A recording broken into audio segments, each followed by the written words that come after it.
Hey guys, welcome back. My name is Summer and I am so stoked to be sharing today's video with you. It's a beautiful small home office makeover design.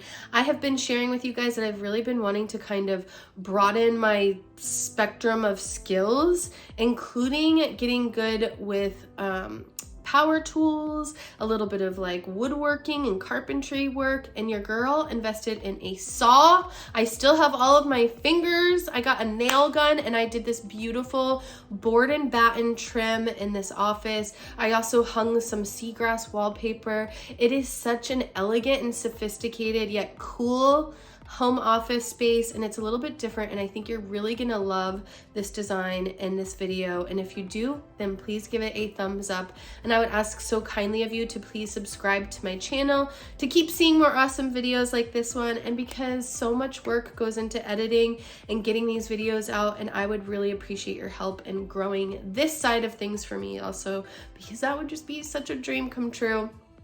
On to today's video, this beautiful, this chic small home office makeover design. Check it out.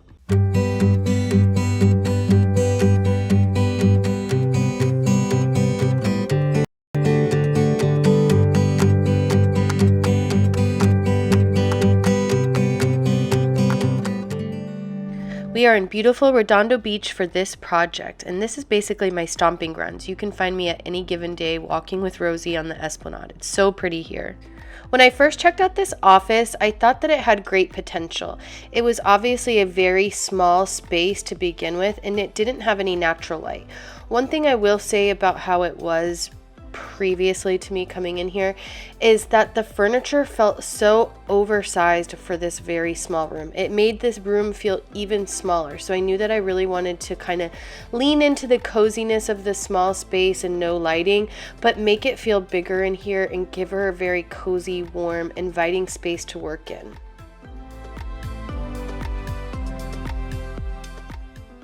I created a digital mood board for this office space using the app Milano.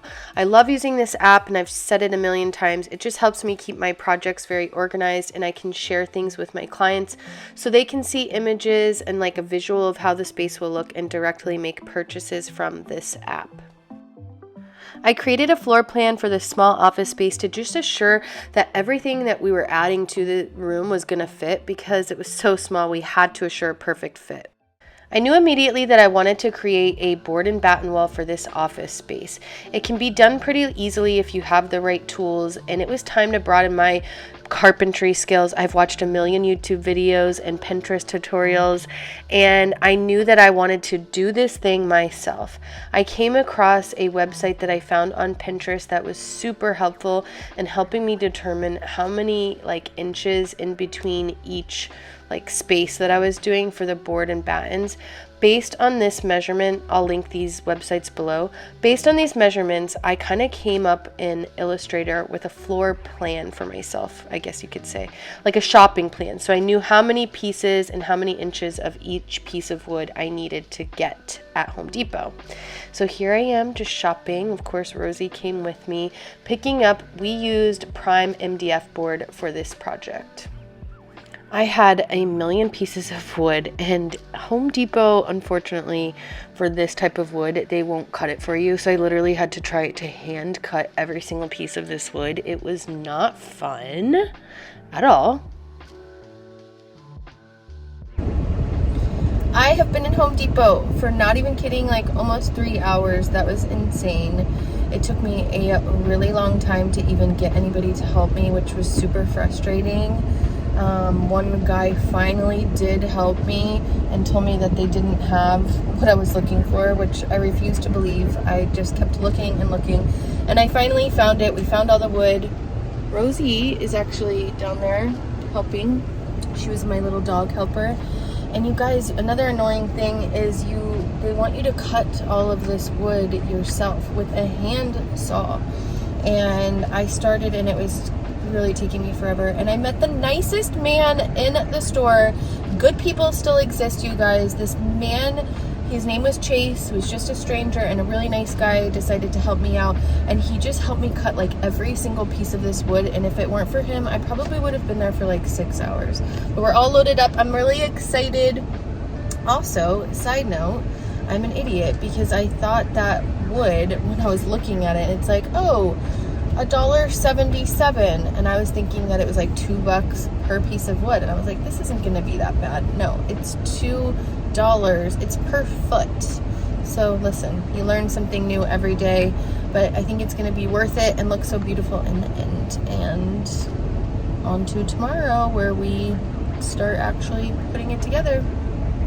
It's install day today, and I am ready to tackle this project and learn something new.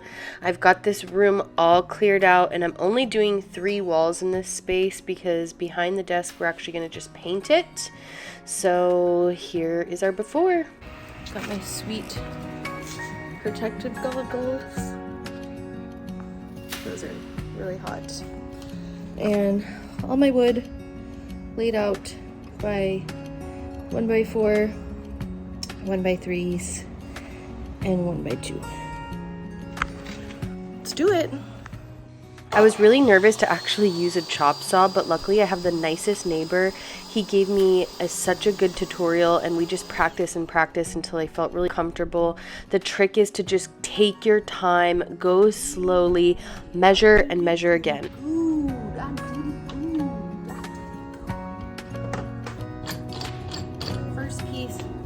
Solid. She's very concerned about the loud noise.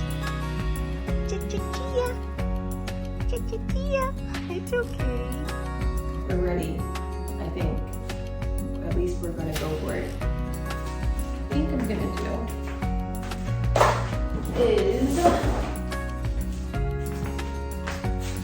put one nail in the somewhat center-ish, so I can just be sure. I've already marked a pencil line where I want the height of this to be. So we did 36 inches. I'm not gonna remove the baseboard because it works, and it's like, looks like it's like a 1x5-ish. So I'm just gonna keep that there, and I'm gonna make my first nail hole, and then I'm gonna kind of level it and shimmy it a little bit if I need to before I make the other nails. This is my first time. Wish me luck. Shout out to Delancey.diy on Instagram. I followed her tutorial exactly, and she was so awesome to answer any questions I had on Instagram. Go check her out. I am cutting each board individually as I move along because this wall is not level, so measuring each piece and then cutting and going back and installing has been working for me. I am kind of moving along a little bit quicker than I anticipated. Fingers crossed. But I also forgot to tell you that I made a spacer. I used this website, which I will link over here and in the description box below, what I used to help me kind of figure out the math for this. But I also cut a spacer, which mine is 19 7/8, so that way I can put it through and then make my measurements and cuts. This wall for sure is not level, so I am measuring each one and going to cut it just to be sure, because I don't want to mess up any wood. And measure twice, cut once. I've already learned that a couple of times. And I'm probably using way too many nails, but I just want to be certain, and this is my first go at it, so let's go.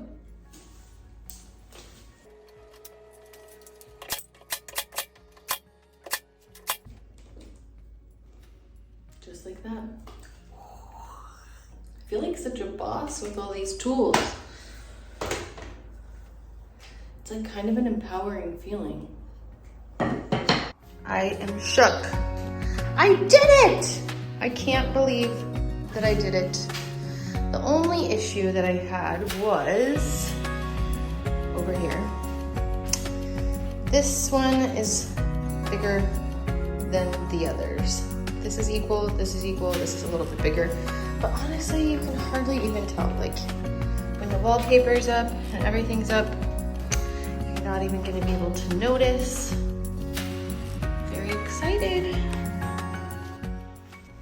The next step here is to use caulking and to fill all of my seams and just wipe that around. And also I was using spackle to fill all of my nail holes. This is a little bit time consuming. I let it dry overnight and sanded it the next day before painting. We knew immediately that we wanted to use like a natural woven grass cloth wallpaper in this office space. I have never hung wallpaper before other than like peel and stick, so I hit up YouTube and found this guy Spencer Colgan, who is like the master of all wallpaper. If you need to learn how to hang wallpaper, please go now and watch his videos. My first attempt at doing this was successful and it came out great, but if you really need to learn like a full tutorial how to hang this wallpaper, please go watch his video, as my video is just gonna show you the fun stuff at the end. I will say that hanging wallpaper is super challenging. I think that I'll leave it to the professionals from here on out, but like I said, I kind of want to broaden some of my spectrum of like the tasks and things that I can learn how to do, because why not? Why not learn how to do something new? It did come out really beautiful, so thanks Spencer for all your help. It's been a long day, but I got it done and it looks really good. It looks so good. It looks really good. It looks so good. So I'm getting ready to do all the finishing touches. My favorite part in here, and she is in the other room. And I'm actually gonna surprise her a little bit. She's seen most of everything, but this is kind of fun for me to put some of the things finally together and then show her.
Because if you don't remind, power tools, getting good at woodworking and cabinetry, not cabinetry, carpentry.